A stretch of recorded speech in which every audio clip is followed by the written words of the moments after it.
ভগবান পরীক্ষা করে কার কত ধৈর্য। ধৈর্যের ফল হচ্ছে মিষ্টি।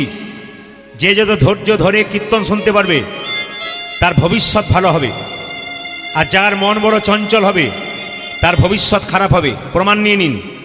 শত ভাইয়ের দাদা দুর্যোধন চঞ্চল ছিল, তিনি ভগবান হারালেন। আর 100 ভাইয়ের দাদা যুধিষ্ঠির মহারাজ 100 ভাইয়ের দাদা দুর্যোধন চঞ্চল ছিল, তিনি ভগবান হারালেন। আর পঞ্চপাণ্ডবের দাদা যুধিষ্ঠির তিনি স্থির ব্যক্তি ছিলেন, তিনি ভগবান পেলেন। এই যে মেয়েরা দেখবেন খুব চঞ্চল, তরকারিতে 2 বার নুন দেয়, ঘরের লোকের কাছে গাল খায়, নিয়ম।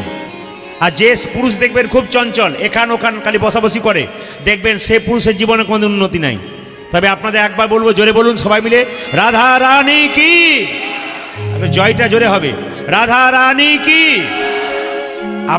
আমার 2টি কন্যা, একটি ভাগ্যলক্ষ্মী, একটা শুভলক্ষ্মী। এখন একজন পড়াশুনো কমপ্লিট করেছে, একজন পড়ছে।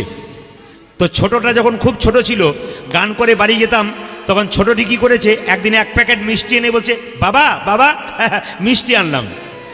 পয়সা কোথায় পেলি? মিষ্টি আনা টাকা কোথায় পেলি? বলছে তোমার পকেট থেকে টাকা নিয়ে দোকানে দিয়ে তোমার পয়সাতেই তোমাকে মিষ্টি খাওয়ালাম। আমার খুব আনন্দ হলো। আমার মেয়ে তো পয়সা উল্টো পাল্টাই দেয় নাই, আসল জায়গায় দিয়েছে। কেন? অপচয় করে নাই, আমার পয়সাতে আমাকে খাইয়েছে। তা ভগবানের দেওয়া টাকাতে যদি ভগবানকে খাওয়ান, তাহলে ভগবান কত না খুশি হবে। আপনার মাঝে মাঝে বাড়িতে কীর্তন করবেন তালি দিয়ে। আপনার তালি দিয়ে কীর্তন করবেন কেন বলুন তো? তালি দিয়ে কীর্তন করলে কি হয়? বাড়িতে যদি একটা বড় গাছ থাকে, সেই গাছের নিচে সন্ধ্যাবেলায় যাবেন, 3 বার তালি দেবেন, 1 2 3। প্রদীপ পালে কথাটা মেনে নেবেন। গাছের নিচে তাকিয়ে যখন তালি দেবেন না, দেখবেন গাছে যত পাখি ছিল সব পাখি উড়ে যাবে। এখানে দেহতত্ত্ব বলছে আমাদের শরীরে কিছু পাখি আছে, তারা কারা? কাম, ক্রোধ, লোভ, মাহা, মদ, মাশ্চর্য। যদি কেউ হরিনামে তালি দেয়, তার পাপ রূপী পাখিগুলো সব চলে যায়। আর হরিনাম যখন করবেন, আস্তে হরি বল, জোরে বলবেন কেন? হরে কৃষ্ণ, জোরে বলবেন কেন? আপনি তো বলতে পারেন, যে বলে নাই তার কানে গেলেও কাজ হবে। গরু, ছাগল, ভেড়া এরা তো হরিনাম বলতে পারে না। যদি আপনার হরিনাম তারা শুনে উদ্ধার হতে পারে, ভগবান আপনাকে কৃপা করবে। এই জন্য হরিনাম চুপচাপ নয়, উচ্চস্বরে করতে বলেছে মহাপ্রভু, জোরে জোরে করতে বলেছে। তবে একটা কথা বলি, আপনি আচরি ধর্ম অপরে শেখায়, আপনি না আচরিলে অপরে শেখানো না যায়। একটা প্রমাণ দেখে নিন।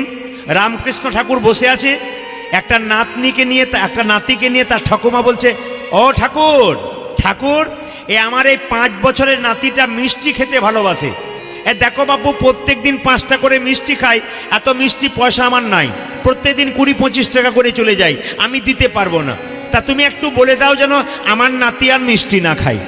ঠাকুর বলল, বুড়িমা আমি বলবো, তবে আজকে বলবো না, 1 মাস পরে বলবো।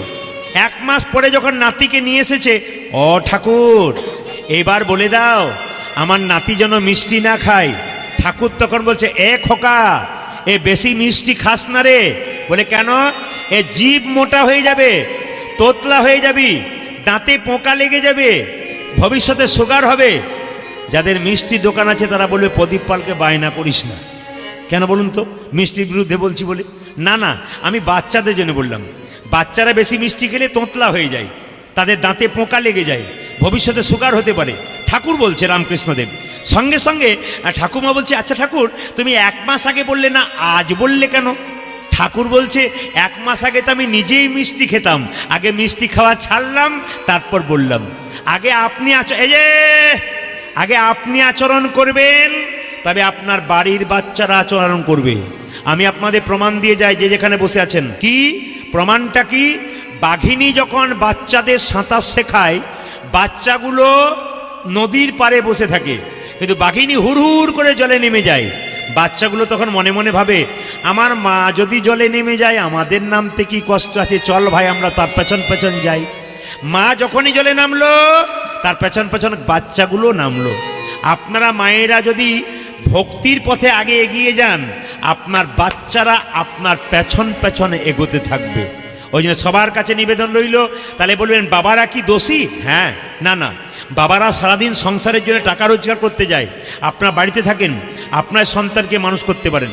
তবে সন্তানকে মানুষ করতে গেলে বাবা মা দুটোর দায়িত্ব আছে। এপিজে আব্দুল কালাম বলেছেন যে একজন মা হলো 100টা স্কুলের সমান, আর একজন বাবা হলো 100টা শিক্ষকের সমান।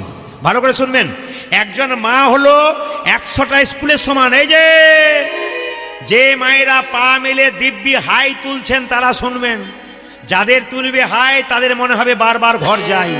এই জন্য হাই তোলা বন্ধ করুন, মন দিয়ে শুনে নিন। মায়েরও অবদান আছে, বাবারও আছে। বাবা 100টা শিক্ষকের সমান, আর মা হলো 100টা স্কুলের সমান। একটু প্রমাণ দিয়ে দিই আপনাদের। আপনারা কারা কারা নবদ্বীপ মায়াপুর গেছেন? মায়াপুর কারা কারা গেছেন? হাত তুলুন। মায়াপুর বেশ। মায়াপুর ইস্কন মন্দির গেছেন? বেশ, হাত নামাবেন। আচ্ছা, আপনারা এবার বলুন, শিল প্রভুপাদের মূর্তি দেখেছেন? শিল প্রভুপাদ, ইস্কনে যিনি প্রতিষ্ঠাতা, শিল প্রভুপাদকে দেখেছেন? তিনি কিন্তু দেখবেন একটা পাথরের মূর্তি আছে। এই শিল প্রভুপাদ যখন খুব বাচ্চা ছেলে ছিল, এদিকে শিল প্রভুপাদ যখন খুব বাচ্চা ছেলে ছিল, তিনি কলকাতার ছেলে ছিলেন। তার বাবা কলকাতায় চাকরি করত। বাবার জন্য ছেলে কৃষ্ণ ভক্ত কেমন হয় দেখুন। বাবা কলকাতায় চাকরি করত, 10টায় অফিসে যেত, 9টা পর্যন্ত দরজায় বসে থাকতো। কোনো সাধুগুরু বৈষ্ণব পেরিয়ে গেলে বলতো, একবার আসুন। কি হয়েছে বলবেন তো? একবার আসুন। কেন, কি হয়েছে? আমার ছেলের মাথায় একবার হাত দিয়ে বলে দিন, যেন রাধারানীর কৃপা হয়, যেন কৃষ্ণের কৃপা হয়। বৈষ্ণব এসে মাথায় হাত বুলিয়ে দিত, রাধারানীর কৃপা হোক, কৃষ্ণের কৃপা হোক। বাবার জন্য এত বড় শিল প্রভুপাদ হতে পারলো, বিশ্বের ইতিহাসে তার নাম রইল। ওগো, আপনারা যারা বাবা হয়েছেন তাদের দায়িত্ব অনেক আছে। আপনি যখনই বাবা হয়ে গেলেন তখনই আপনাকে মাথায় রাখতে হবে, আপনার ছেলে আপনাকে লক্ষ্য করছে। আপনি কেমন চলছেন, আপনি কেমন বলছেন, আপনার স্বভাব কেমন, আপনার চরিত্র কেমন, এগুলো বাচ্চা কিন্তু লক্ষ্য করে। মায়েরাও জানবেন, যখনই বাচ্চা জন্ম দেবেন, বাচ্চারা মোবাইল চালাতে ভালোবাসে। আপনারা যা পারেন না বাচ্চাগুলো তা পারে। কেন? আপনাদের সব কিছু অনুকরণ করতে পারে। ওই জন্য মায়েদেরকে বলে রাখি, হিরণ্যকশিপুর বাবা, হিরণ্যকশিপুর